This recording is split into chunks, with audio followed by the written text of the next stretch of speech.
channel, where today I am going to be talking about the Brighton attractions that I haven't yet experienced but I'm hoping to in 2021.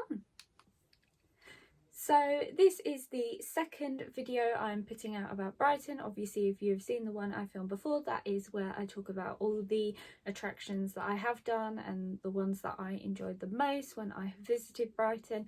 And today's video is going to solely focus on all of the attractions I haven't done but really want to in 2021. Hopefully, restrictions provided. Hopefully there's a light at the end of the tunnel now and we can all start going out and doing the things we love the most, and it is definitely very high on my list to go back to this wonderful seaside resort and to experience some of my favourite attractions, but also to start ticking off some of the ones I am yet to do. So without further ado, let's just get straight into the video. The first attraction I'm desperate to do is this lovely thing behind me. This is the British Airways i360, which is situated just right of Brighton Pier. So if you're facing the pier, off to the left is towards the marina, and if you go right and you keep walking for about 5-10 minutes, you reach the i360. And this is just a huge observation tower. So you're in the little glass pod. Noted that there is also a bar on there, so if you fancy a drink or like some crisps, like you're at your local bar while also taking in loads of sights, then that is a great thing to note. Have a little sneaky glass of Prosecco while you're looking out over Brighton, and I believe you can see as far as the Isle of Man, I think it is. I'm not too sure, but this was built quite recently and I still haven't had the chance to book my flight up to the top of the i360, but it is definitely the one thing I will aim to do before anything else when I get back to Brighton, as it's just beautiful. It will make a fantastic video for me and I will probably get to learn a lot more about Brighton and Hove and that area that I've fallen in love with ever since I was a child. And again, it's something new to experience and I cannot wait to take loads of panoramic like photos up there because the views must be incredible. I can only imagine, and I think it takes about 15 minutes to half an hour for your cycle on the observation deck, as obviously it takes you all the way to the top. You stay up there for I think about 10 or 15 minutes maybe, and then they will bring you back down. But it just looks incredible and it's so tall. Like when you're standing in Brighton and you're at the foot of it, you kind of really realise how tall this thing is. Some people may think it's a bit of an eyesore along the coastline, but I personally think it's great and gives another great point of view to view the city from. Another attraction that I have always been interested in but have never been able to go, could be because we stumbled across it quite late on, or we viewed it from the tour bus and we didn't want to hop off and go inside, or it was shut for refurbishment, is the beautiful Brighton Pavilion. This was built as a British seaside palace for King George IV, and I don't really blame him. Like, who wouldn't want to go to the seaside and have a building like that to stay in and call your home? Like, it's just absolutely gorgeous, and it gives off real Taj Mahal from India, which is pretty cool. And it's just the detail and the architecture, and obviously being a history geek, if you have watched my vlogs from Ham House, Strawberry Hill House, Hampton Court Gardens, you know I'm really into my history, so it would be another new royal palace for me to tick off of my list, and one that has definitely been on there for a good 15 years now, I think. And especially with the weather like that, but it's so pretty at night as well, the way they light up the pavilion.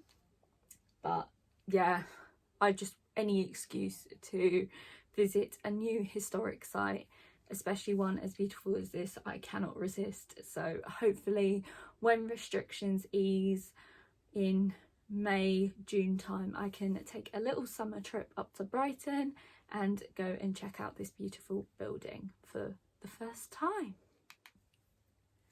The next attraction is something a little bit different for me, but it stole my attention on an advert on that Brighton Tour Bus that I love to go on, and ever since I heard that advert for the first time, I have really wanted to go and check this out.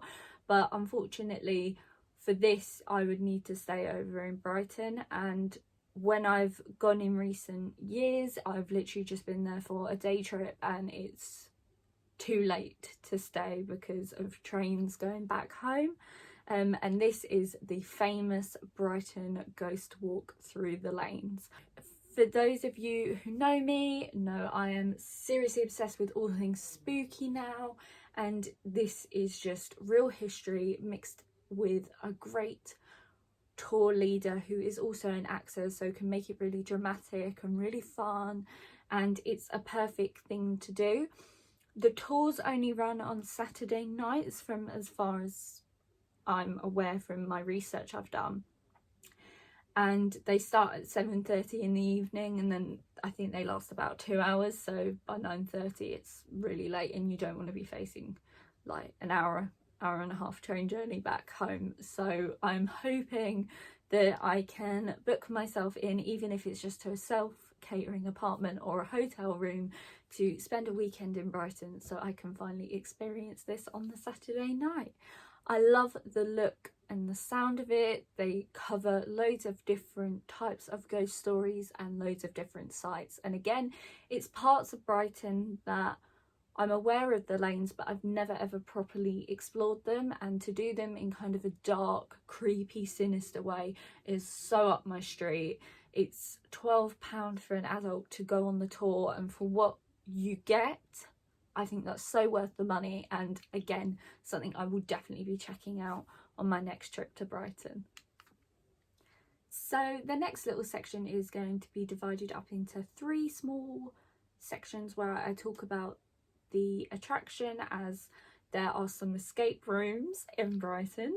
I have been for so many years, and obviously I only recently got into escape rooms, so I never really thought to look into whether they did any escape rooms there, but I found out they have so many, but there are 3 that really jump out at me, so I thought I'd talk about each one of them in a little bit of detail. So the first one is Murder at the Pier Revenge, and this is basically a escape room based around the Brighton trunk murderer. He murdered loads of people and put all their body parts into trunks, like luggage, and put them on trains, and then these suitcases full of body parts would just appear at train stations around the UK. And he never got caught, from what I know of the legend or the tale. Whether it's true or not, I don't know, but pretty creepy. And this room is, you're basically stuck in his room and you're trying to find out all the secrets of who his next victim is going to be, and you only have an hour before he returns, and most likely you become the victim if you don't escape. And again, it is that horror themed escape room that really draws in my attention, plus it's based on the amazing Brighton Pier, so it's based in a location I know really well, based on a legend I've heard about so much over my trips to Brighton over the years, and instantly it was the first room I was like, yeah, I definitely want to go and do this, so I cannot wait to go and give it a try. The next escape room is called Raver Quest. That's a bit of a tongue twister and a bit of a play off of Laser Quest, but this is based in a room of a 90s rave nightclub, and you have to solve the mystery of your missing raver friends. This is right up my street because, if you don't know, I love a little bit of clubbing, a little bit of rave. The electronic 90s dance music soundtrack sounds incredible, and I would probably be really, really bad with an hour to escape. I would most likely just want to mess around and dance, but it just sounds like such a fun room to do and great with a friend if I go with Yasmin, or with a group of friends if we can convince a few others to go and try out the room as well. It just sounds incredible, and from the promo pictures I've seen, the room looks absolutely amazing, and it just looks like a great experience. Like, escape rooms are so much more than just what you think, oh yeah, you have an hour to escape. Like, the storyline, the puzzles they put in there really make up the experience, and I cannot wait to try this one as it's so different to anything else I've done in an escape room before. The last Brighton escape room I really want to try out is called Pavilion Perplex. That is, again, very tongue twisty name for an escape room, but we move. Anyway, this is obviously based around the beautiful Royal Pavilion, which, as I mentioned before, is a site I am yet to visit in Brighton, but I'm very aware of what it is and the significance it is to Brighton. And in this room there's plans to demolish the pavilion. This is just a fake storyline. There is no actual plans for the actual building to be demolished. If there was, I would be absolutely raging, but it's just for the storyline.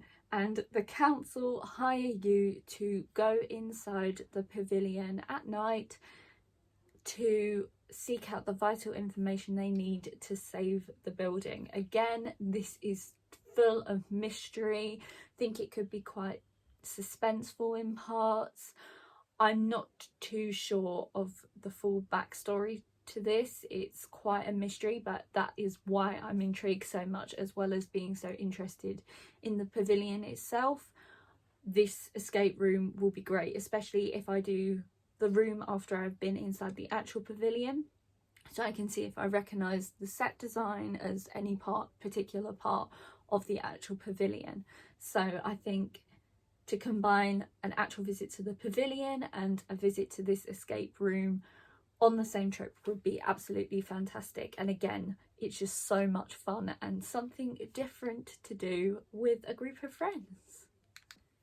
The final attraction in the Brighton area that I really want to go and see for myself is Preston Manor, which is this stately home on the picture behind me. This is owned by the same company that own the Royal Pavilion, and this is literally about 5-10 minutes up the road from the main town centre of Brighton, in a smaller area called Preston Park. And this was built in 1738 for the Lord of the Manor of Preston, and his name was Thomas. And again, it's a historic site, it's a historic building. That is a huge thing I am so interested in, and it's another new stately home to go and see. I hadn't really heard about this until I was looking more into the prices of visiting the Royal Pavilion, and I noticed you could get a joint ticket to go and visit Preston Manor as well, and I was like, oh, I've never heard of that before. So it's really captured my interest to go and explore this beautiful house. It looks really unique and very different to many other stately homes I've visited, so it will be nice to kind of compare them, see any differences, see any similarities, and again visit somewhere new and hopefully find a newfound love for this historic house as well. I'm pretty sure I will, because I'm a history geek, let's face it, but it's just really intriguing, and it looks like it's kind of in the middle of nowhere, but then Preston Park isn't a huge area, so I don't exactly know where this is hidden away, because even when I've come in on the train or I've been in a car with my friends and we've driven through Preston Park to go and park down near the seafront, I've never seen this, so it'll be really interesting to finally go and see what all the fuss is about, and again film a new video for the channel as well. And so with that, that is the end of my second Brighton video, all about the attractions in Brighton I'm yet to visit but hope to do so in 2021 or the near future. I really hope you have enjoyed this video. I know it's another video where I've been sat down rambling about stuff, but at the moment I've done a few outdoor videos. I wanted to do a couple more sit down ones before I do any more outside ones, so I can shake up the content a little bit and then just keep that variety going.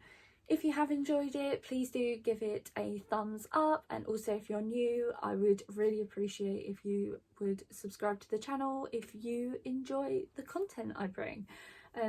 Hopefully with the light at the end of the tunnel, I will soon be able to do a lot more outside actiony vlogs like I was doing in October last year, as I'd love to get back to creating my videos at loads of different exciting places such as the escape rooms, theme parks and historical sites. Anyway, until the next time, I have been Lou and I will see you all in the next video.